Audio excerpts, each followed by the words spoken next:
अस्सलाम वालेकुम नाज़रीन, हाईटेक न्यूज के खबरनामे में आपका खैर मकदम है। मैं हूं नेहा खान। नजर डालते हैं आज की अहम खबरों पर। चलो धरना चौक के ज़िमन में इंदिरा पार्क धरना चौक में एक एहतजाजी मार्च निकाला गया। इस मौके पर जॉइंट एक्शन कमेटी तेलंगाना व आंध्र प्रदेश के निगरानी में और तहरीक मुस्लिम शाबान के सदर मुश्ताक मलिक की क़ियादत में तेलंगाना मार्च का एहतमाम किया गया, जिसमें मरकज़ी हुकूमत की जानिब से मुसलमानों को सताने और हिरासत करने साजिशी तौर पर लाए गए काले सियाह कानून वक्फ तरमीमी एक्ट के खिलाफ अपनी शदीद नाराज़गी का इजहार करते हुए पुरअमन एहतजाज किया गया, जिसमें कसीर तादाद में नौजवानों ने शिरकत की। बादजा उन्होंने मीडिया से बात करते हुए इस ज़िमन में तफसीलात भी बताई और मरकज़ी हुकूमत पर जोर दिया कि वो इस काले कानून को वापस ले।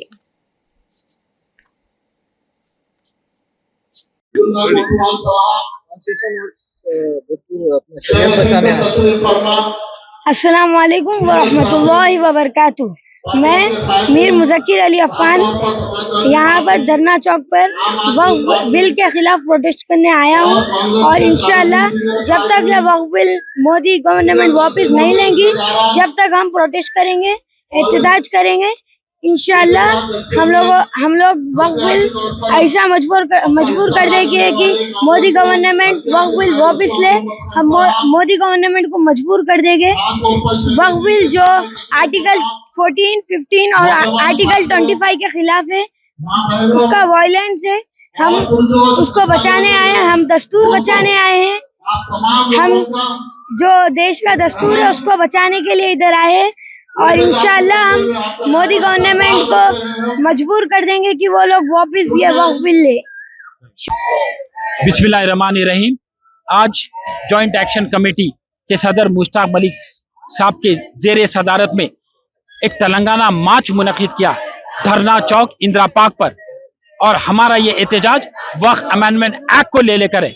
और हम मुतालिबा करते हैं हिंदुस्तान के फिरौन से, नरेंद्र मोदी से, कि उसने जो ये काला कानून लागू किया उसको रोल बैक किए, उसको खारिज करे। उसी मौजू को ले लेके आज मुसलमान सड़कों पे उतरा हुआ है और हम अपने एहतजाज में अपने नारों को बुलंद करते हुए एक सीधा पैगाम भेज रहे हैं दिल्ली को, नरेंद्र मोदी को, अमित शाह को, आरएसएस को, एनडीए गवर्नमेंट को, कि हम इस एक्ट की मुखालिफत करते, मजम्मत करते और इस एक्ट को मानने से इनकार करते हैं। तो ये फिरका परस्त ताकतें ये एक्ट के जरिए से हमारे वक्त के जायदादों को लूटना चाह रहे, हमारे इबादत गाहों पर निशाना तान रहे, हमारे खानखाओं पर निशाना तान रहे, हमारे खबरस्तानों पर निशाना तान रहे, हमारे आशुर खानों पर निशाना तान रहे। और एक मुसलमान खत्ते बर्दाश्त नहीं करता जब मदाखिलत होती है शरीयत में। आज ये हिंदुस्तान का मसला है, हमारे दस्तूर का मसला है, मुसलमानों के विखार का मसला है, उसकी अजमत का मसला है और उसके हुकूक का मसला है। नरेंद्र मोदी क्या चाह रहा है कि मुसलमानों को दूसरे दर्जे का शहरी दे, मगर याद रखो नरेंद्र मोदी, ये मुल्क जितना आपका है, ये मुल्क मेरा उतना है। आजादी की लड़ाई में हमारे आबो अजदाद ने अपने जानो माल की फिक्र करे बगैर सूली पर चढ़ के इस हिंदुस्तान को आजादी दिलाई। और फिर जब बात आती है जब हिंदुस्तान की, हमारी शरीयत की, हमारी इबादत की, तो मुसलमान अपने जानो माल को कुर्बान करने के लिए तैयार है। और जब तक नरेंद्र मोदी ये बिल को, एक्ट को खारिज नहीं करेगा, मुसलमान चैन से नहीं रहेगा। मुसलमान सड़कों पे उतरेगा, जलसों को मुनक़िद करेगा, जेल भरो आंदोलन का ऐलान करेगा, रास्ता रोको का ऐलान करेगा, शहर बंद का ऐलान करेगा, मगर चैन से नहीं रहेगा। नरेंद्र मोदी का हथियार है हिंदुत्व। नरेंद्र मोदी हिंदुस्तान को हिंदू राष्ट्र बनाना चाह रहे, पर मैं ये हिंदू राष्ट्र के ख्वाब को पूरा होने नहीं दूंगा। हम पूरे मुसलमान मुनज़्ज़म हो गए, मुत्तहिद हो गए और इत्तेहाद में ये कह रहे हैं कि नरेंद्र मोदी तेरा जो ख्वाब है हिंदू राष्ट्र का, हम उस नक्शे पे तेजाब फैलाते हैं, क्योंकि हम इस दस्तूर को बदलने नहीं देंगे, हम हिंदुस्तान को बदलने नहीं देंगे और हम अजियत का शिकार नहीं बनेंगे। याद रखो, कुफ्र की क़यादत चल सकती है पर जुल्म की क़यादत नहीं चलती। ये जुल्म कर रहा है हम पर, हमारे तहफ़्फ़ुज़ात को रद्द करना चाह रहा है, हमारे वजूद को खत्म करना चाह रहा है, हमारी शनाख्त को खत्म करना चाह रहा है। तो ऐ नरेंद्र मोदी याद रख, ये वलवला तो अभी शुरू हुआ, ये जुनून तो अभी शुरू हुआ, ये तो सड़कों पे मुसलमान का उतरना शुरू हुआ, ये तो चिंगारी है जब आग में तब्दील होंगी तू मजबूर हो जाएगा। जिस तरीके से किसान भाई तेरे को मजबूर कर डाले घुटनों पे आने में, मुसलमान भी इंशाल्लाह अपने एहतजाज के जरिए से तुझको मजबूर कर देगा, घुटनों पे लाके तेरे को धूल चटा देगा। और जब तक ये एक्ट खारिज नहीं होगा मुसलमान चैन से नहीं रहेगा। जय हिंद, खुदा हाफिज़। अस्सलाम वालेकुम वरहमतुल्लाहि वबरकातुहू। आप तमाम लोग जानते हैं कि आज धरना चौक इंदिरा पार्क पर जॉइंट एक्शन कमेटी की जानिब से वफ़ के सियाह क़ानून के ख़िलाफ़ एहतजाज रखा गया था। अल्हम्दुलिल्लाह पुरजोश पब्लिक थी और हमारी ख़वातीन बहनें थी और मिल्लत के जो फ़िक्र रखते हैं काफ़ी हज़रात थे। अल्हम्दुलिल्लाह अच्छा प्रोग्राम हुआ, अच्छा मैसेज गया है। और इस प्रोग्राम में खुसूसी मेहमान हुकूमत के मुशीर मोहम्मद अली शब्बीर साहब थे, वक्फ बोर्ड के तेलंगाना के चेयरमैन अज़मतुल्लाह हुसैनी साहब थे, हज कमेटी के चेयरमैन खुसरो पाशा साहब थे, टिमरिस के चेयरमैन और प्रेसिडेंट फ़हीम कुरैशी साहब थे और हमारे साबिक़ा MP कोडन राम साहब थे, साबिक़ा MP और PCC हनुमंत राव साहब थे, कोडन राम साहब थे और हमारे अजीज़ पाशा साहब साबिक़ा MP थे। दीगर काफ़ी लोग आए यहाँ पे जिसमें आम आदमी पार्टी के लोग थे और TRS के लोग थे, साबिक़ा चेयरमैन अकबर साहब थे, टिमरिस के फ़हीम कुरैशी साहब थे, दीगर काफ़ी लोग थे यहाँ पे और उलमाए दीन थे, मशाखीन थे, मिल्लत की फ़िक्र रखने वाले लोग थे। अमजदुल्लाह खान साहब के बड़े भाई फरदुल्लाह खान साहब थे, MBT की पूरी टीम थी, कांग्रेस के कार्यकर्ता थे, आम आदमी पार्टी के थे और CPI के थे। तकरीबन हर कोई आए हैं और इस सियाह क़ानून के ख़िलाफ़ अपनी आवाज़ बुलंद करे हैं, अपने मैसेज दिए हैं। मैं आवाम से भी यही बोलूँगा कि जहाँ कहीं भी वफ़ के प्रोटेस्ट हो रहे हैं शामिल होइए। ये मत देखिए कि कौन कर रहा है, हैदराबाद से कर रहा है या बिहार से कर रहा है, मत देखिए। पूरे मुल्क में हमको फिरना है, पूरे डिस्ट्रिक्टों में हमको फिरना है। ये सियाह क़ानून हमारी BJP और RSS से लड़ाई है। ये बिल वापस कराना, रोल बैक कराना हमको बेइंतहा ज़रूरी है, वरना नस्लें हमको माफ़ नहीं करेंगी। अभी तो जैसा तैसा चल जा रहा है, आप देख रहे हैं अभी ये बिल का पेंडिंग अभी सुप्रीम कोर्ट में है। यूपी में कैसे तोड़म ताड़ी हो रही है मसाजिदों की, मदरसों की, खानखाहों की, बारगाहों की। तो हमको गाफिल नहीं रहना है, गफलत की नींद में नहीं रहना है। आप तमाम चैनलों से मैं यही बोलूँगा, जो लोग आए अल्लाह उनको बरकत दे, अल्लाह उनके आने को कामयाब करे। ये जलसा कामयाब हुआ नहीं हुआ नहीं, ये जलसे का मकसद है ये बिल रद्द हो। अल्हम्दुलिल्लाह शुरुआत हुई है, बिल्कुल अल्लाह से पूरी उम्मीद है। उसके बाद हिंदुस्तान के आइन पे भी पूरा भरोसा है, आइन को भी बचाएंगे, देश को भी बचाएंगे, ये बिल भी रोल बैक कराएंगे। तमाम लोगों का दिल की गहराइयों से शुक्रिया। रहमतुल्लाहि वबरकातुहू। सदर धरना जनाब मुश्ताक मलिक साहब और दाइश पे तमाम मुअज़्ज़िज़ हज़रात और मेरे बहनों भाइयों, यहाँ पर सैनशीन पर बहुत से ऐसे मुअज़्ज़िज़ हज़रात हैं जो आपको इस वक्फ बिल के बारे में तफसील बताएंगे।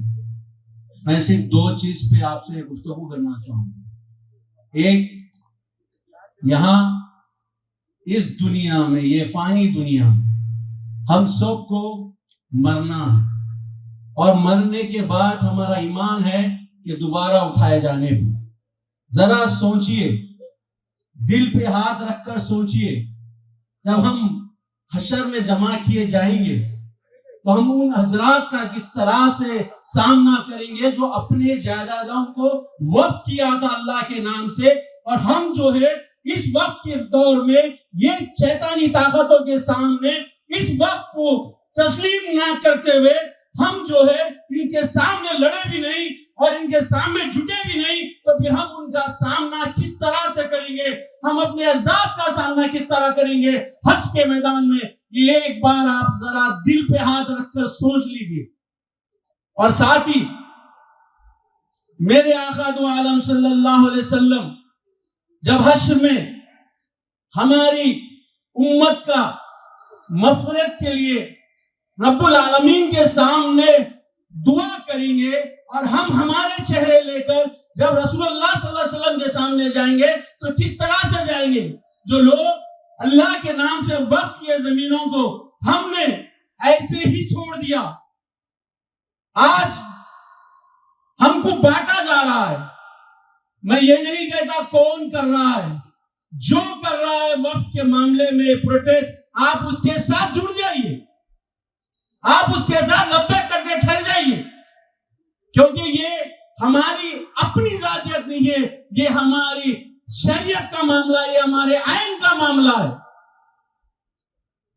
और दूसरी बात जो बहुत ही यहां पर छोटे छोटे बच्चे भी हैं, हम हमारी जितनी उम्र थी अल्लाह के करम से इस बाबा साहब अम्बेडकर के जो दिए हुए आइन पे हमने हमारी जिंदगी गुजार दी, मगर ये जो बच्चे हैं, ये जो हमारे नस्लें हैं, जो आने वाले हैं, उनके सामने हम किस तरह से अपने चेहरे लेके खड़ेंगे, उनके सामने हम किस तरह से बताएंगे।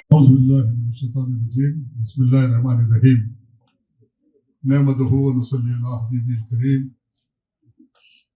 शहनशीन पे तशरीफ फरमा मुख्तलिफ जमातों के जिम्मेदार व सरबराह और खुसूसियत के साथ मोहतरम ब्रदर मुश्ताक मलिक साहब, जिसकी निगरानी में तेलंगाना जॉइंट एक्शन कमेटी ने ये एहतजाज को मुनक्किद किया।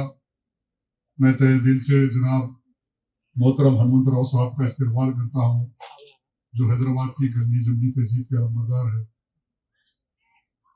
ये सिलसिला गुज़िश्ता 9 महीने से चल रहा है इस मुल्क के अंदर कि 8 अगस्त को पार्लियामेंट में वक्फ तरमीम बिल लाया गया और उसके बाद बेशुमार हिंदुस्तान के चप्पे चप्पे कोने कोने में कॉन्फ्रेंसें मुनक्किद की गई, एहतजाज दर्ज किया गया। हर छोटी बड़ी जमात की, समाजी सियासी मजहबी जमात शख्सियतों की जानिब से, और ये सिलसिला जारी रहेगा। फिर उसके बाद ये हुआ कि जॉइंट एक्शन कमेटी गई, जॉइंट पार्लियामेंट्री कमेटी इसको देखेगी।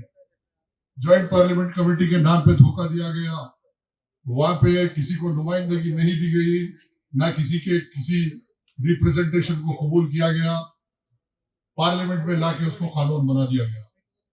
अब ये कानून बनने के बाद मायूस मुसलमान इस मुल्क में इंसाफ की दरखास्त लिए सुप्रीम कोर्ट पहुंचा और सुप्रीम कोर्ट में अर्जी रखी कि आइन के खिलाफ है, ये दस्तूर के खिलाफ है, और इस मुल्क के दस्तूर कायम करने वाली शख्सियों ने वाज़ेह तौर पे मुसलमानों की अक़लियतों के हुकूक को वाज़ेह किया था और मुसलसल 70 साल से बड़े अमन व अमान के साथ ये सिलसिला चल रहा था और अमन व अमान से जिंदगी चल रही थी।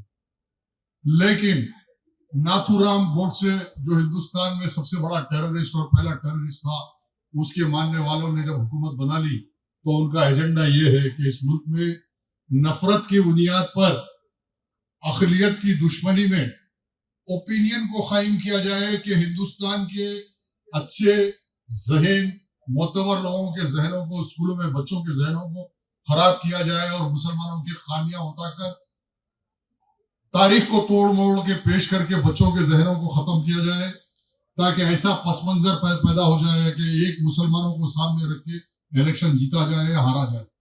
ये हालात हिंदुस्तान में पैदा हुए और तारीफ काबिल है, ऐसे आजमाइशी दौर के अंदर हिंदुस्तान में वह काबिल तारीफ है। मैं सलाम करता हूँ उन शख्सियतों को जो आज सेक्युलरिज्म के अलमबरदार है। आज राहुल गांधी की शक्ल में हिंदुस्तान में कोई चट्टान की तरह आरएसएस से मुकाबला करने वाले का नाम राहुल गांधी है। आज किसी का नाम है तो संजय सिंह है, आज किसी का नाम है तो लल्लू प्रसाद यादव है। आज ऐसे हालात में हमारी भी जिम्मेदारी ये बनती कि हम इंतशार का शिकार न बने, बल्कि तेलंगाना में तो मैं अपनी बात की इब्तिदा इस काले कानून को जिसको बीजेपी ने लाया तो बहुत बुलंद बांग दावे कर रहे हैं कि हम जो है ना, ये कानून की वजह से वक्त में शफाफियत आएगी, वक्त में जवाबदेही आएगी, इसकी वजह से एडमिनिस्ट्रेशन मजबूत होगा। अगर इनके 3 जो दावे हैं उसको अगर देखें तो आपको पता चलेगा कि बिल्कुल ये झूठ पर मबनी है, कोई शफाफियत नहीं है और इसमें कोई किसी किस्म का जो है ना, मुसलमानों के लिए कोई ये कहते हैं कि मुसलमान की वास्ट मेजॉरिटी को ये कानून मदद करेगा। अरे तुम क्या वास्ट मेजॉरिटी को करेंगे? तुम्हारे पास जो है पार्लियामेंट में एक एमपी नहीं है, एक। इससे तुम्हारा तंग नजरी का मजारा होता है। सिर्फ एक नमूना राज्यसभा में नॉमिनेट करे और इतने सारे असेंबलीज है जिसमें सिर्फ 6% मुसलमान। चूंकि ये रूलिंग पार्टी का तो नील है, दूसरे लोग भी जो है ना खैफ होकर कहीं ऐसा ना हो कि हम ज्यादा मुसलमानों को टिकट दें, उनके परसेंटेज जो 14% आबादी है उसके बराबर दें, तो हमारे पर ठप्पा लग सकता है। कुछ लोगों को भी खबर है कि अपने आप को जो है ना सिमट रहे हैं। इनकी वजह से माहौल जो है नफरत हिकारत का माहौल जो चल रहा है नाकाबिल बर्दाश्त है। उसके साथ हम देखते हैं कि जब से ये बराजमान हुए हैं 2014 से आज आप देख रहे हैं कि 1500% नफरत और हिकारत आगे बढ़ी, 1500%। और ये जो कानून है हमारे दस्तूर के बुनियादी ढांचे को के खिलाफ है जा रहा है। आर्टिकल 14 देखिए, 25, 26 देखिए, आर्टिकल 29 देखिए, आर्टिकल जो है ना 100 देखिए। क्या सुप्रीम कोर्ट इन तमाम चीजों को नजरअंदाज कर सकता है? नहीं। इसलिए हमारे जो पिटिशन जो दाखिल हुए हैं 70 से 80, जिसमें हमारी पार्टी के जनरल सेक्रेटरी डी राजा का पिटिशन भी है, तो 2 हियरिंग्स हुए। एक हियरिंग पे सुप्रीम कोर्ट ने बिला ठोक उन्होंने कहा कि आप जो है वक्फ बोर्ड में 2 हिंदुओं को शामिल करने की बात कर रहे हैं, नॉन मुस्लिम की, तो आप अपने मंदिर कमेटी में भी कोई मुसलमान को या क्रिश्चियन को रखने के लिए तैयार है? तो कोई जवाब नहीं। इसी के साथ साथ वक्फ बाय यूजर जो जमाने कदीम से चले आ रहा है, तो अगर इसको अगर लागू किया जाए तो कितने 46% यानी 46% यानी 4,06,000 जो हमारे मदारिस है या वक्त की जायदादें हैं उसको हुकूमत हड़प कर जाएगी। उसके ऊपर भी उन्होंने रोक लगाया कि जब तक फाइनल हियरिंग न हो वक्त पर यूजर के बारे में या इन चीज के बारे में आपको ना नॉमिनेशन के बारे में आपको बात करना नहीं है। तो आज ये जब लोगों के सामने अपनी बड़ाई जताने के लिए करते हैं, तो पहले तो पिटीशन दाखिल हुआ तो हमारा सरकारी वकील कहता है कि हमको कुछ टाइम चाहिए। क्यों भाई? 1 करोड़ जब जो है ना लोगों के कमेंट्स आ गए वो 15 दिन में पढ़ लिए। 10 पेज पढ़ने के लिए आपको 1 हफ्ते की क्या जरूरत है? आप फौरन जवाब दे सकते हैं। तो मगर नहीं, इसलिए कि उनके इरादे अगर साफ होते तो जब कह जब खटाखट जवाब दे सकते थे, वो जवाब देने के लिए अहल नहीं है। और उसके साथ साथ हम जो देख रहे हैं कि इनकी वजह से अब जो कहने को तो बहुत कुछ है कि जब से ये लोग बरातबान हुए हैं हिंदुस्तान में अक़लियतों का बहुत बुरा हाल है।